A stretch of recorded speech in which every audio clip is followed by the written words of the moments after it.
As you know, we have named the 3 finalists for the superintendent of the school district. We are creating Zoom videos to give you an opportunity to get to know the candidates.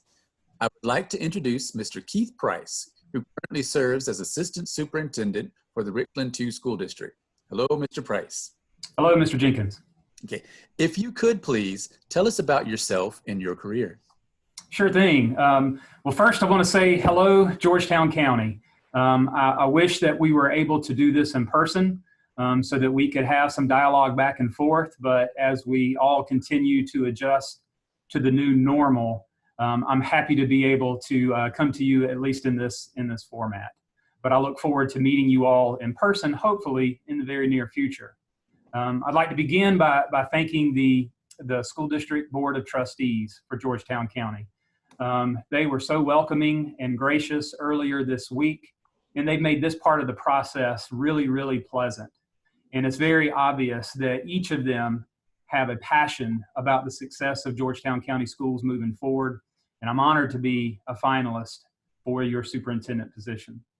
A little about me. Let me start with family. I've been married to my best friend, Janet, for nearly 24 years. She is a career development facilitator at one of our middle schools here in Columbia at Summit Parkway Middle School. And she and I have 4 beautiful daughters. Our oldest daughter just finished Clemson University, and she's preparing to begin physical therapy school in the fall at USC. Our second daughter will be a rising junior at Clemson. Our third daughter will be an incoming freshman at Clemson. And our youngest daughter will be a rising 10th grader next year. And we are all members of Village Church in Blythewood, South Carolina.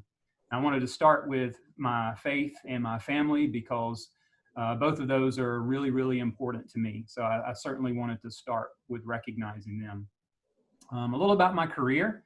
I was born and raised in South Carolina. I grew up in Camden, graduated Camden High in 1991, then graduated from Clemson in 1995 with a degree in secondary education with a focus on mathematics.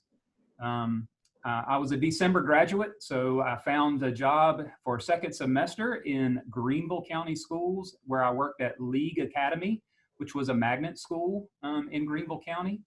And at the end of that semester, decided to move back to the Columbia area, a little closer to home. And I joined Richland School District 2 as a teacher. And at the end of this school year, I will have 24 years here in Richland School District 2. I've been a middle and a high school teacher. I've been a middle and a high school administrator. And I've been a middle school principal at E.L. Wright for 3.5 years and a high school principal at Blythewood High for 7 years. And as Mr. Jenkins mentioned, I'm in my current role as Assistant Superintendent for Secondary Schools here in Richland 2, and I'm finishing my 6th year in this role. So I've had a lot of different experiences from the classroom to administration in a lot of different areas, and that's a little about me and my career so far. Okay. Why are you interested in Georgetown? Wow, what's not to love about Georgetown County? Let me start with the schools. There are quality schools throughout Georgetown County, and that's always a big selling point for anyone who's interested in becoming a part of that school system. And so from the folks that I've talked with and what I've been able to read and learn about, there are quality schools throughout Georgetown County. I'm also a big fan of the diversity that's found in Georgetown County. From one corner of the district to the next, there's such a variety of experiences and areas that you can be a part of. So regardless of what you're looking for in a school district or in a school system, I believe you can find that in Georgetown County. Your school board has a very positive reputation for being cohesive and collegial in working together. So as a superintendent candidate, when you're looking for specifics about a school system that you may want to be a part of, to me, Georgetown County checks all of those boxes. And in addition to that, it's a great place to live. My wife and I, since I've expressed an interest in the position, we've probably taken 4 or 5 trips down to Georgetown County, and we've driven around, we've stopped in some of the local businesses, and just taken it all in. And we're really excited about the prospect and the opportunity to possibly come and become part of the Georgetown County school system. So there's so much to love about Georgetown County. So for all of those reasons, I'm very interested and honored to be before you as a finalist for superintendent. In the current educational environment, what do you see as the characteristics of an effective leader? You know, I've always had an idea of what an effective leader should possess as far as characteristics. And here recently, I've added 2 more things to that, and that's flexibility and resourcefulness. It's good to always have a plan so that everyone understands where you're going and what the plan is, but you can get obstacles that come at you from out of nowhere, and you have to be flexible. And so, and the current situation is no better evidence of that than what we're going through right now. And as far as resourcefulness, you know, we don't always have all of the answers for things that may come our way, and we can't control everything that comes our way. But what we can control is how we respond to it. And so I think being a resourceful leader is critically important for effective leadership. In addition to those 2 things, what I've always said is, for an effective leader, number 1, you have to be a visionary. You have to be able to lay out a chartered course, a path for where you want to take folks. You have to be able to inspire them to get on board with that and encourage and support them in order to make that dream a reality. So being a visionary, I think, is really, really important, an important characteristic for an effective leader. In addition to that, I would say courageous leadership. As I mentioned before, things can come in all different directions, and you may not always have the answer for it. And sometimes whenever a leader makes decisions, very rarely is it one that everyone is happy with. So with that comes some pushback sometimes, and maybe some resistance. And so an effective leader has to be able to weather the storm, to stand strong, while at the same time being compassionate and empathetic and have a listening ear in order to move forward. In addition to that, an effective leader has to be a good manager. I believe in putting systems and procedures in place to ensure consistency and order and structure. When you don't have those things in place, the wheels can fall off the bus really quickly. And also when you're inconsistent and you with your practices or your implementations, then there can be some biases that start to creep in, some senses of favoritism or unfairness. And I think those can be very, very troublesome for an organization moving forward. So an effective leader has to be a good manager to be able to manage all of those things and ensure proper procedures and consistency are in place. And then finally, an effective leader has to be a transmitter of the culture, to be able to build a positive culture and climate where everyone feels like they have a voice, where everyone feels like they are valued and supported, and everyone is on the same page moving forward. So those are my characteristics of what an effective leader should possess. What is your vision for Georgetown County Schools? I think our driving mission needs to be to prepare students to be successful for whatever comes next. And depending on what conversation you have with a student, their pathway and their purpose may be different than the student sitting next to them in the same classroom. What a student is looking for and what a student needs to be successful for what comes next and to have them prepared for that takes a lot of different shapes and forms. And our job as a school system is to define that and to be able to nurture that and to be able to prepare our students. We want them to be prepared to graduate, and we want them to be college and career ready. So whenever they reach that point, from the time they begin with us in pre-K all the way to the time that they graduate, we're on a mission to have them ready to be successful for whatever their pathway waits for them. And I think you do that by building a vision for a school district, an effective school system around what I call the core 4. That's learning, character, community, and relationships.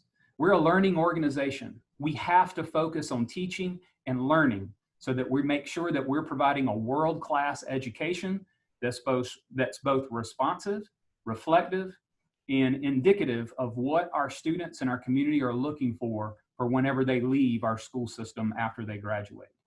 In addition to learning is character. We have to make sure that we put an emphasis on character education and building that character within our students so that they can go out and become positive contributors to our society. We have to prepare them for what the real world is going to be like so that they can function successfully regardless of what their pathway is that they choose to pursue. After character is community. You know, schools can't do it alone. Teachers can't do it alone. It takes an invested community to be able to thrive as a school system. So when I talk about community, that means internal and external community members. Internally, we've got our students, our teachers, our support staff, our principals, our administrators, our clerical, our bus drivers, our district office staff. It's all of those working together. In our external partners, you know, we've got parents, we've got community members, we've got our faith-based organizations. And a magical school system, when it's working at its maximum efficiency, is when everybody's invested and bought in. So that third component of community, I think, is critically important. And then that fourth piece is relationships. And if I were to ask you to think about your favorite teacher from your time in school, I know whenever I ask myself that question, I had a lot of very smart teachers growing up, but the ones that stood out to me were not only really bright, but they were the ones that connected with me as a person.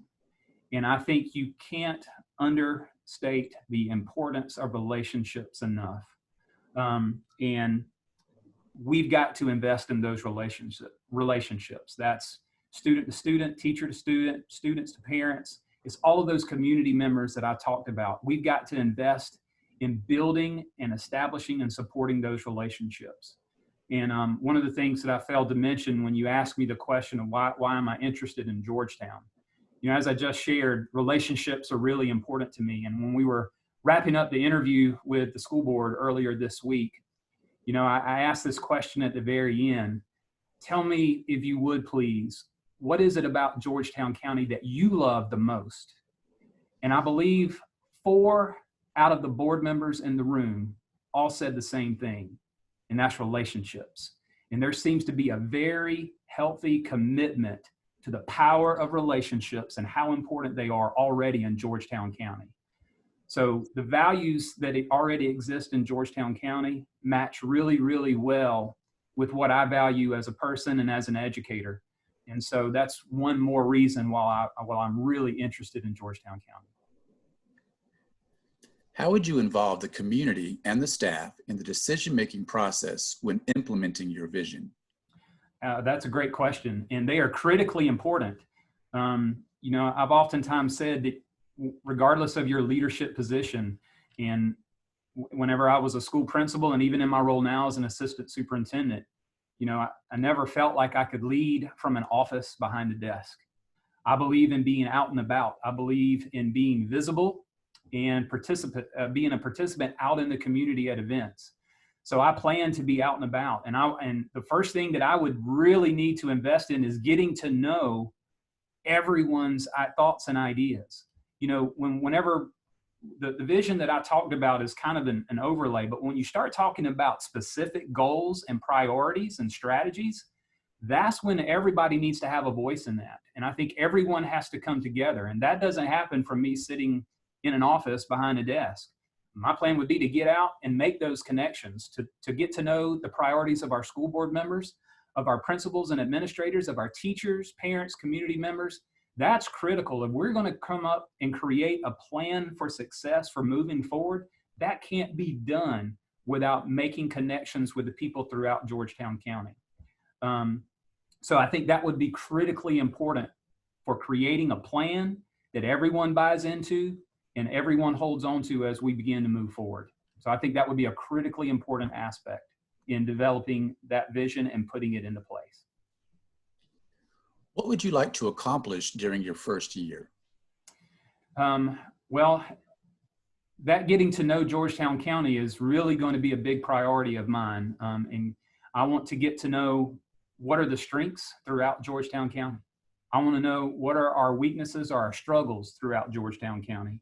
And then I also want to know what are the things that maybe don't exist in our school system right now that we probably need to begin thinking about? And a big part of that first year would be asking those questions, getting those answers, and formulating that vision that I've already talked about. And ideally, by the end of the first year, I would be able to say that we've been able to address some low-hanging fruit, some things that needed some attention right away, and that we've been able to craft a very specific plan for goals and strategies for moving forward that everyone has had a voice in creating, and maybe even dividing that up into different phases. Things that we're going to tackle and go after in phase 1, as well as those things that we'll wait and tackle later on, whether that's a phase 2 or phase 3. But I think having a very clear vision that everyone buys into would be a great result and a great product to have to be able to present at the end of year 1. What experience do you have with creating and managing a district budget? I've had quite a bit. Even back in my days as a high school principal, I had the opportunity to serve on the Superintendent's Advisory Committee.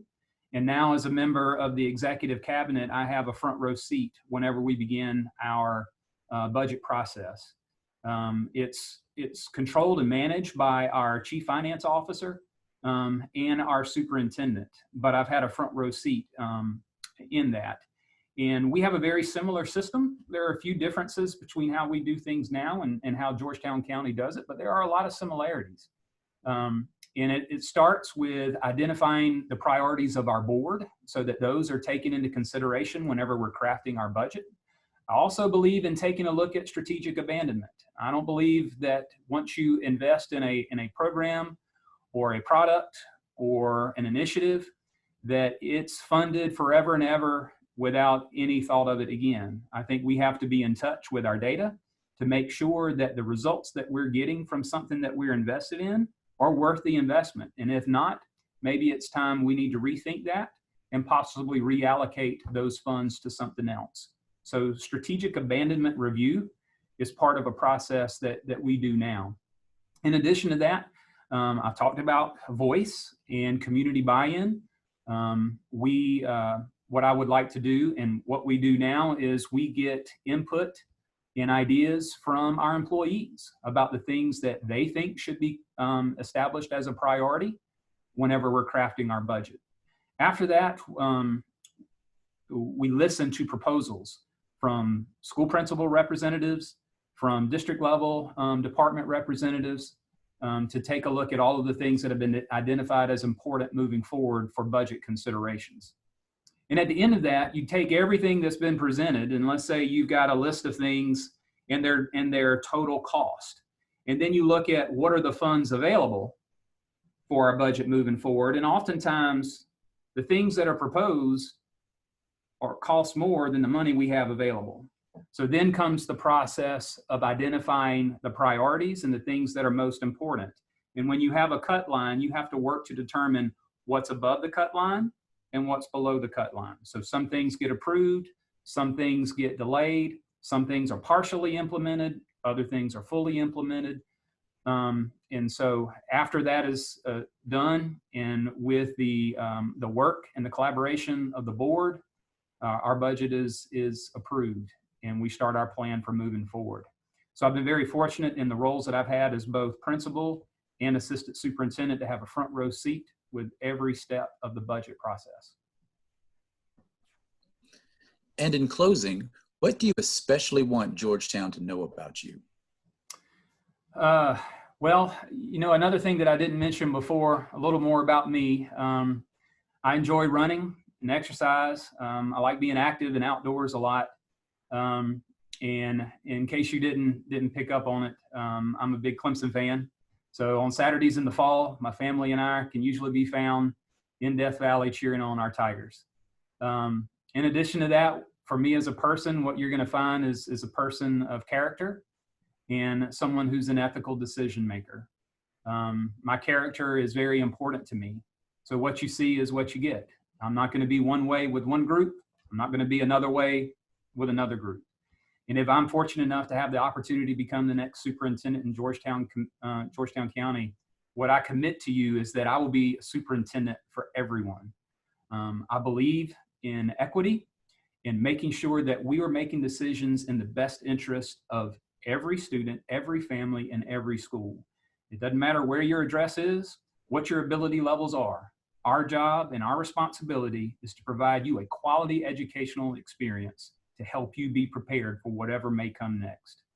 I'm a servant leader by heart, and I think that my job as a leader, regardless of the position, started this whenever I was a teacher.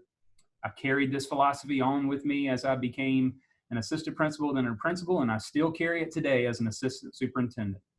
That I feel that my job as an education leader is to make sure that our students, our teachers, our principals, all of our employees have whatever it is that they need in order to make sure our students and our families have a quality education experience.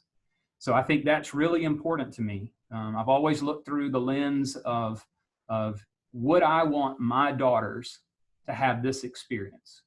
And if the answer is anything but absolutely yes, then the follow-up question is, well, then what am I doing about it? Because every one of the students in our system is one of our students. It's one of my children. And so I think we need to look out for the best interest of all. One thing that I didn't mention is after my undergraduate degree at Clemson, I went on to earn my master's at University of South Carolina in educational administration, and then my education specialist degree in education administration from the University of South Carolina. And I'm currently working towards my doctoral degree at the University of South Carolina. So I believe that's everything that I can think of about me. And hopefully I will have the opportunity to meet you all very soon. So I appreciate you giving me this opportunity, Mr. Jenkins, and to the members and the community citizens of Georgetown County. Thank you.